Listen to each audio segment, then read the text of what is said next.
আসসালামু আলাইকুম, welcome to my YouTube channel Farin's diary. কেমন আছেন আপনারা? আশা করি আল্লাহর রহমতে সবাই ভালো আছেন, আমিও ভালো আছি। আজকে আমি রান্না করছি 3 ধরনের মাছ একসাথে। এগুলো আলাদা আলাদাই কিনেছিলাম, ভাবলাম আমি একসাথেই রান্না করব। এগুলো আমি যখন কিনেছি তখন আমি মেরিনেট করে রেখেছিলাম ফ্রিজে। আমি 3 ধরনের মাছ, এখানে আছে ট্যাংরা মাছ, বেলে মাছ, গুইল্লা মাছ। তিনোটা আমি মেরিনেট করে রেখেছি সরিষার তেল আর মাছের মশলা, রাঁধুনি মাছের মশলা দিয়ে মেরিনেট করে রেখেছি। কারণ সাথে সাথে রান্না করা না হলে, দেরি হলে কিন্তু মাছগুলো যদি একটু মেরিনেট করা থাকে তাহলে কিন্তু আর ফ্রিজের গন্ধটা আসে না, আর খেতেও কিন্তু অনেক ভালো লাগে। আর এখানে আছে কাঁচামরিচ বাটা, পেঁয়াজ বাটা, টমেটো বাটা, মশলা তো আছে। মশলা অবশ্যই লাগবে না, সামান্য লাগলে রাখতে পারে, তাও রেখেছি। ধনে পাতা, পরিমাণ মতো লবণ ইউজ করব। মরিচ, এই মরিচটা কিন্তু ঝাল না, মিষ্টি মরিচ, হলুদ।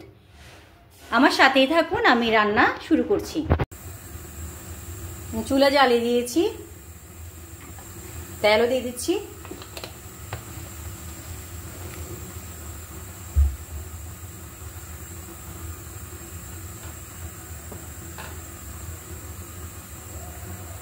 পেঁয়াজ বাটা দিব, সব দিব না, যতটুকু লাগে।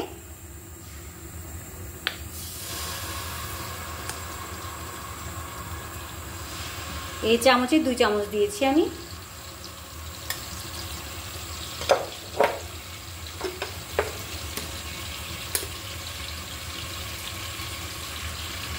কাঁচামরিচ,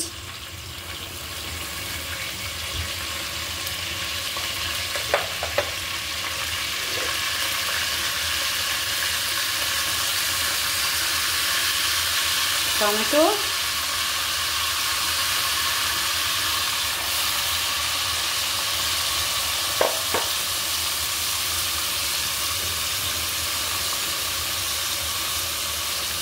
লবণও পরিমাণ মতো।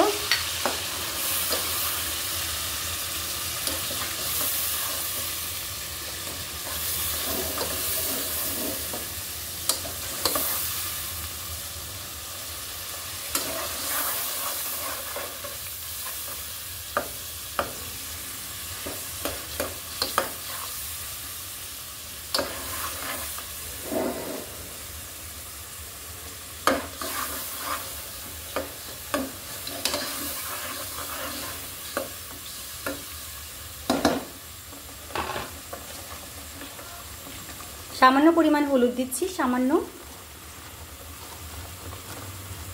হলুদ, মরিচ, এগুলো মশলা এগুলো আমি আসলে ফ্রিজে রাখি, তাই প্যাকেট সহকারে রাখি। এভাবে রাখলে ভালো থাকে। আর কাঁচামরিচ যেহেতু দিয়েছি, এই মিষ্টি মরিচটা কিছুটা দিয়ে দিলাম। এটাতে কিন্তু কোনো ঝাল নেই, তেমন একটা কালার আনে আর একটু মজা হয়, যেহেতু আমি কাঁচামরিচ বেশি দিয়েছি। আর মশলা অ্যাড করব না। ভিডিও শুরুতেই তো বলেছি আমি এই মশলাটা রাঁধুনি মাছের মশলা আর সরিষার তেল দিয়ে কিন্তু মেরিনেট করা ছিল আমার মাছগুলো।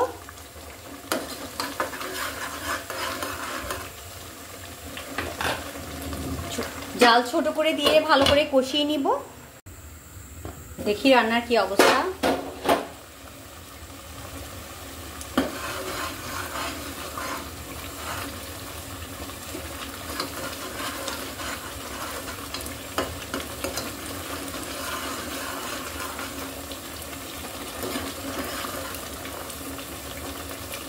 সব কিছু কিন্তু আমি অনেকক্ষণ ধরে কষিয়ে নিয়েছি। এবার আমি মেরিনেট করা মাছগুলো দিয়ে দিচ্ছি।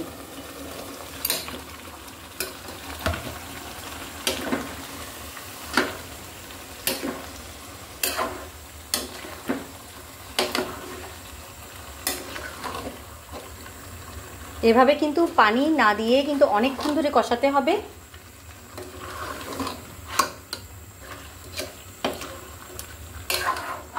যেহেতু এগুলো ফ্রিজে রেখেছিলাম আমি,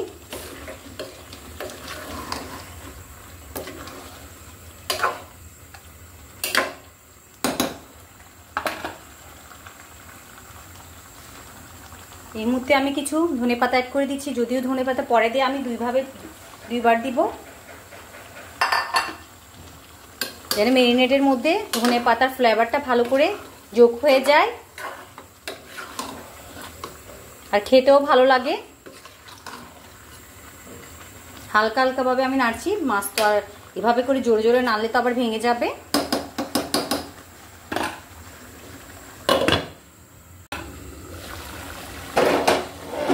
দেখি কি অবস্থা। মাছগুলোকে আমি অনেকক্ষণ ধরে কষিয়েছি। এ পর্যায়ে কিন্তু গরম পানি দিলে ভালো হয়, আমার করা নাই, তাই আমি নর্মাল পানি দিয়ে দিলাম। অনেক বেশি ঝোল দিব না, অল্প ঝোল দিলাম।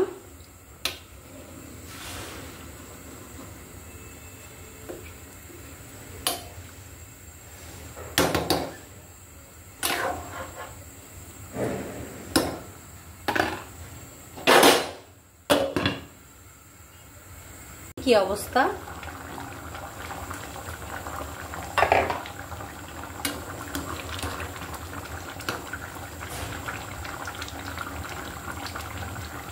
হয়ে গেল আমার মজাদার মাছ,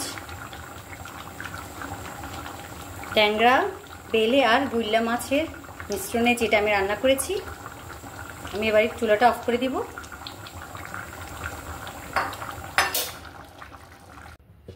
দেখলেন তো আমি এতক্ষণ কিভাবে মাছগুলো রান্না করলাম। ট্যাংরা, বেলে আর গুল্লা যেটা আমি একসাথে রান্না করেছি, সব বাটা মশলা দিয়ে, টমেটো দিয়ে। আমি টেস্ট করে দেখেছি, খুবই মজা হয়েছে। এগুলো কিন্তু আলাদা করেও রান্না করা যায়, আমি তো একসাথে রান্না করেছি কিছুটা ঝোল দিয়ে। আপনাদের কার কার ভালো লাগে ছোট মাছ খেতে? আমার কিন্তু খুবই ভালো লাগে। করতে একটু কষ্ট হলেও কিন্তু খেতে কিন্তু দারুণ মজা, উপকারীও। তো আজকে এই পর্যন্ত। আমার ভিডিও যদি ভালো লাগে সাপোর্ট করবেন, পাশে থাকবেন। সবাই ভালো থাকবেন, সুস্থ থাকবেন। আল্লাহ হাফিজ, আসসালামু আলাইকুম।